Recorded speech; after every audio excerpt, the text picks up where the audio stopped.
All right, back at 22 minutes after, talking with Marc Faber, editor and publisher of the Gloom, Boom, and Doom report. Just before the break, you mentioned that the only central bank you had, I guess, respect for was India? Yes, yes. All right. I want to talk, though, a little bit more about kind of what's going on in the emerging economies. I mean, you mentioned India. What's going on in India, Brazil, China?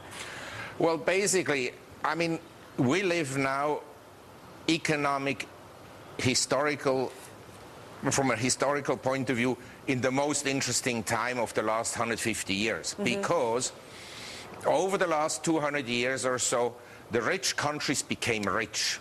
The Western European countries, the US, and in the last, say, 50 years, Japan.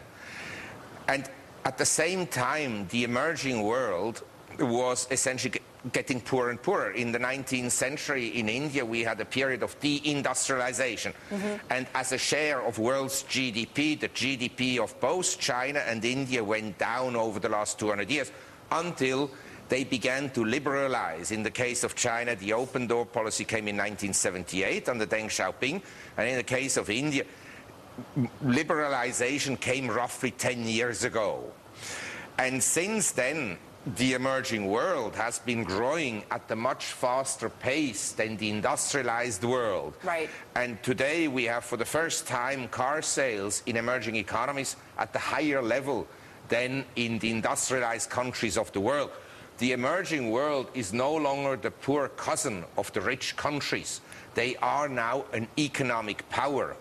And so you have a huge transition in the world in the balance of economic power from the industrialized countries of the West, whose GDP share of world's GDP is going to go down, and the emerging worlds whose share of world's GDP will continue to go up. And that will lead to a lot of geopolitical tensions. All right, no doubt about that. I'm going to, though, all right, so you've got geopolitical tensions, but then tell me, that's a huge nut there. Then from an investor's perspective, Marc... It's also pretty depressing. Pretty depressing. I know you've had a lot of depressing things. But then from an investor's perspective, you make that switch where it's moving to emerging economies. We're all watching that dramatic growth. So is that where, though, you put your money at this point? Yes, I mean, normally, say, over the last 20 years, gradually well-to-do families and financial institutions moved money into foreign markets. And they had, say, 40% of the total world's allocation to foreign markets, but only a very small percentage in emerging economies. Right. I think that is wrong. They should have a much higher weight in emerging economies, in particular in the Asian economies, in my opinion. Which ones in Asia specifically? Well, I mean, all of them are, for different reasons, attractive. But right now, probably the cheapest market is Thailand, you know, on a valuation basis. But I mean, the growth prospects of China in the long run, India and Vietnam are very attractive. And I think for me, Vietnam is probably one of the most attractive countries. And on a very small scale, Cambodia.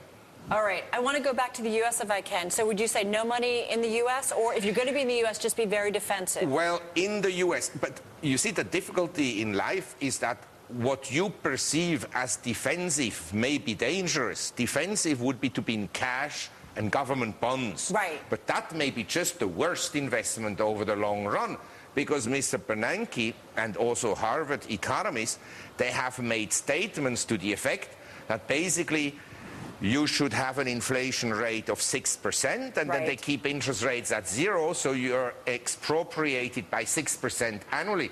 Cash is very dangerous, except from time to time when you have downside volatility, like in 2008. Right. But if you're in the US, in my opinion, you should be in equities, because equities, as you see, since March, the equity market is up, but the dollar is down. Right. So in cash, you lost on the dollar, but at least in equities, you adjusted upward. Right, you actually gained a bunch of ground here. Hey, Marc, sit tight for a moment. We've got to take another break. But we're going to come back and talk with Marc Faber, editor and publisher of the Gloom, Boom, and Doom report. We're back in 2 minutes.